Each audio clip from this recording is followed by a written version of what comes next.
I'm coming up on the 2-year mark of being out of prison. And last night I was up all night. I couldn't sleep and my mind was racing because I feel like I haven't figured anything out. I don't know what I want to be when I grow up. I don't know what kind of work I want to do. If I want to stay in the nonprofit and advocacy and direct service space. I don't know if I want to write a book. I don't know if I want to go to grad school. I don't even know if I want to do it with someone else. If I want to be in a relationship, if I want to be single.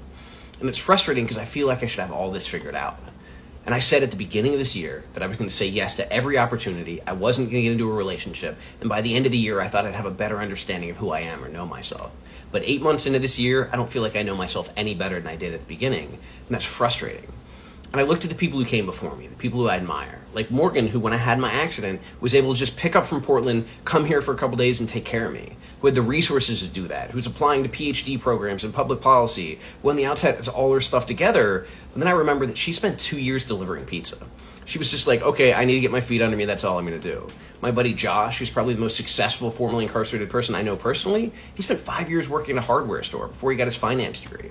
And so in that vein, before the accident, I actually went to the co-working space and said, hey, can I pick up a shift a month or a shift every 2 weeks? Because they're my favorite people, and I want to be there. And what I do now, I don't have coworkers. I don't have colleagues. Like, I want to be around people that I like. I want to be doing something that I like. So I want to actually have a space in which I get to work with other people. And I'm figuring some of these things out, but I just have all this pressure. And I remember the psychologist in prison who said, Jesse, you and I are a lot alike. Like, the good thing is that we continue to push. The bad thing is that we're never content.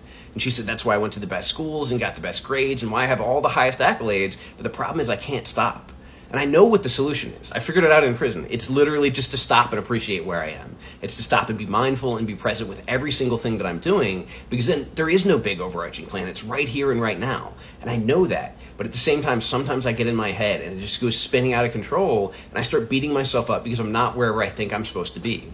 And I don't want to lose that drive. Like, I want to continue to aspire to great things and push myself and go, against the odds. But at the same time, I don't want to be miserable. And I'm trying to find that balance. And last night, at least, it was a struggle.